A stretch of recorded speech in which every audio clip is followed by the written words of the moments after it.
Stillborn finalizou agora no último domingo e essa é uma história que dividiu opiniões do início ao fim. E essa divisão de opiniões aconteceu exatamente por conta da mistura do gênero BL com o estilo de produção pulp, que é aquele estilo de produção que eu já expliquei lá no lançamento do primeiro episódio dessa série. Pois bem, a utilização desse estilo fez muita gente encarar coisas que aconteciam na trama como erro de produção, quando na verdade era apenas o estilo pulp sendo utilizado. Mas a grande questão é, tudo que acontece e que parece erro aqui em My Stillborn pode ser justificado pelo estilo pulp? Spoiler, não. Infelizmente, a gente sofreu aí com alguns problemas de execução do próprio estilo ali do meio para frente da história. Pois bem, vamos falar aí um pouquinho sobre o que eu achei de My Stillborn. Antes de mais nada, a gente precisa definir esses dois estilos, né, esses dois mundos que colidem dentro de My Stillborn, que é o estilo pulp e o estilo boys love, o gênero boys love.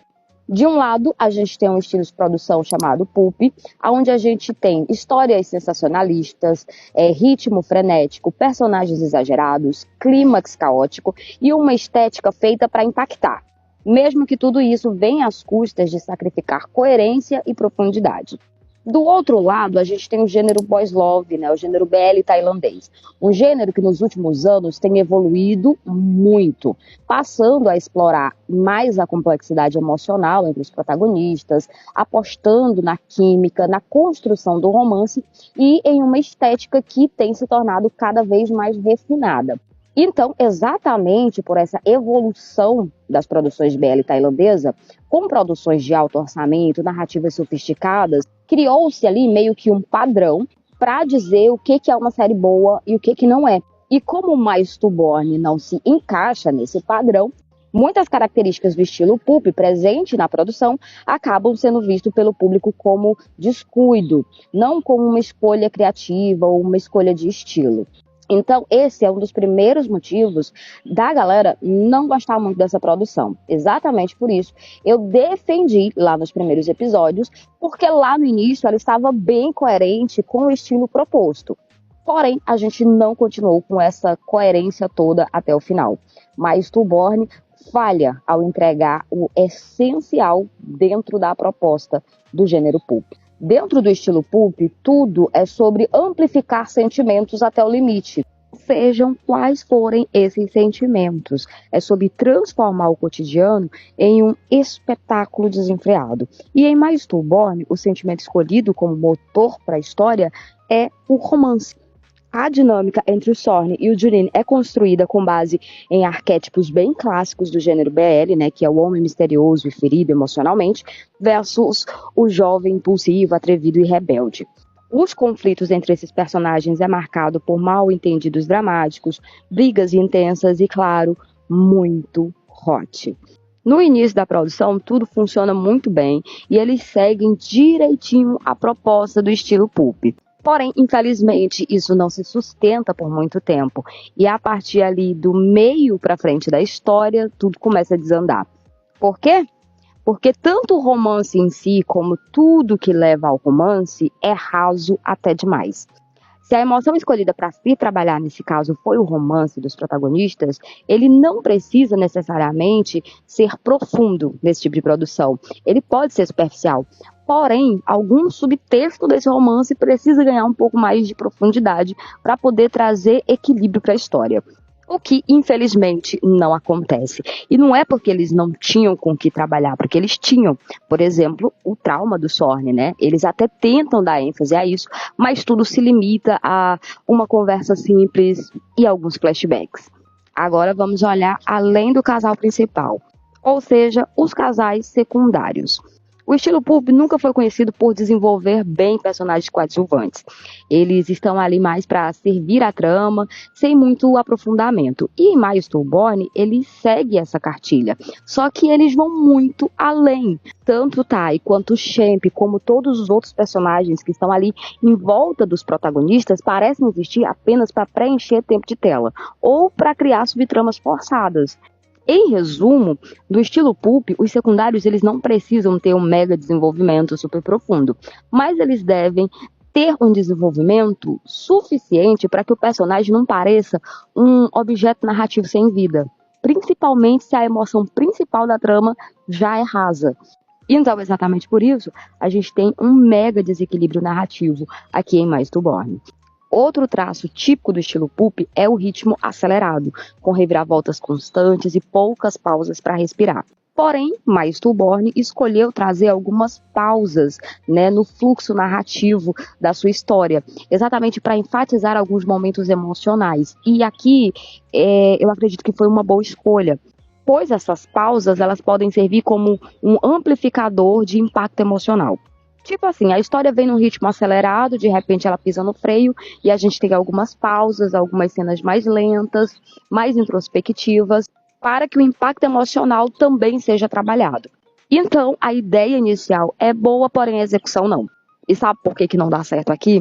Porque Mais to Born não construiu uma base emocional mínima que fosse. E aí, essas pausas acabam perdendo todo o impacto e se tornam vazias, forçadas e desconexas, fazendo com que alguns episódios dessa trama pareçam arrastados. Agora, falando de estética, o gênero pulp ele é naturalmente simples, com cenários e figurinos mais minimalistas, para atender exatamente a produções de baixo orçamento. Nisso aqui, Mais to Born se sai bem na maior parte da sua produção. Acho que o momento que eles mais escorregaram realmente foi na hora de fazer uma barba que parecia feita de canetinha. Mesmo a produção sendo de baixo orçamento, ela precisa de um mínimo de qualidade, exatamente para conseguir manter a imersão do espectador e o impacto do que ele está assistindo. E essa cena aqui, que vinha para retratar um momento de sofrimento do personagem, só quebrou completamente a imersão. Atuações, e é aqui que a análise pesa. No estilo pulp, as atuações elas não precisam ser realistas ou sutis. Pelo contrário, muitas vezes ela é exagerada e até mesmo estereotipada.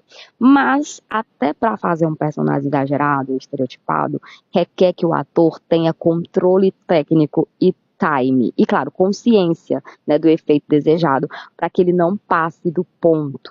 Ou seja, para viver esse tipo de personagem, aí é que o ator precisa de uma experiência. Em Mais to Born, a gente tem muitos momentos onde a atuação é um problema.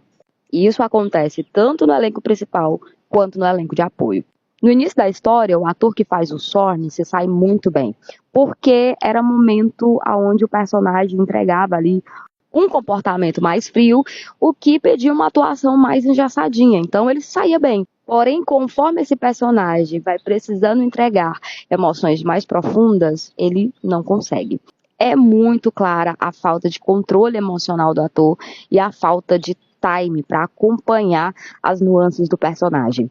E isso, obviamente, acontece pela falta de experiência que o ator possui. Porque o ator que faz o Junin, que é um ator que tem um pouco mais de experiência, já se sai melhor. Ele escorrega também? Escorrega, mas ele se sai muito melhor em boa parte do tempo, levando em consideração ali a proposta do personagem dele. O elenco de apoio, gente, eu tenho certeza que eu não preciso falar sobre. Mas, obviamente, gente, não é tudo culpa dos atores, né? Isso também é fruto de uma direção insegura e um roteiro ruim. Mas assim finalizamos Mais to Born. Atuações fracas, furos de roteiro, clímax mal desenvolvido, quebra de ritmo narrativo e tudo isso não é proposital, não. É sinal de uma construção emocional que não teve tanto cuidado. Mais to Born tinha tudo para ser um pulp bem feito, exagerado, ousado, sem medo de ser chamado de ridículo, mas com alma. E eles conseguiram isso no início da história. Do meio para o fim, eles acabaram se perdendo e o que a gente recebeu foi uma série que imita o formato do pulp, mas esqueceu o coração. Tá, mas mesmo tendo todas essas falhas e todos esses defeitos, ele ainda tem alguma coisa que conquista o público, que cativa. O que que é? Memória afetiva, porque como eu falei lá no primeiro episódio, esse é um estilo de produção que era muito utilizado lá no início das produções BL. Então, quando a gente assiste, a gente lembra muito da época quando a gente começou a assistir BL, o que traz esse sentimento, né, de parece que eu estou assistindo um BL lá em 2020. Então, essa memória afetiva faz com que a gente tenha um bom sentimento com a produção. Também temos boas cenas hot, que a gente sabe que Bielizeiro gosta, e temos também química e carisma de alguns atores, que é algo que sustenta muito essa trama. Mas no final, que nota eu daria para essa série? Eu vou dar 5,5 com vontade de dar 6, por conta da química dos atores, por eles acertarem na estética, né, na maior parte da trama, por trabalharem bem o exagero, pelas atuações boas que tivemos, mesmo com as falhas, por termos uma boa introdução e por conta da boa vontade da M-Flow em aprender e tentar fazer algo melhor. Não sei se vocês se lembram, mas quando a série saiu, a gente teve uma coletiva de imprensa onde eles falaram que durante a produção dessa série, eles ouviram as críticas do público e tentaram consertar o que eles haviam errado em outras produções. E, apesar dos erros que a gente tem nessa produção, né, que eu citei aqui nesse vídeo, é nítido que eles tentaram evoluir e tentaram trazer algo melhor para o público. Então, exatamente por conta disso, apesar de todas essas falhas, para mim, esse foi o melhor Pulp produzido pela M-Flow. E eu espero que eles continuem evoluindo cada vez mais nas suas próximas produções. E também desejo aí muita evolução para os atores que trabalharam nessa história. Que eles recebam novas oportunidades e que tenham muitos outros projetos juntos. Mas é isso, gente. Isso foi o que eu achei de My Stillborn. Comentários estão aí para vocês também deixarem a opinião de vocês.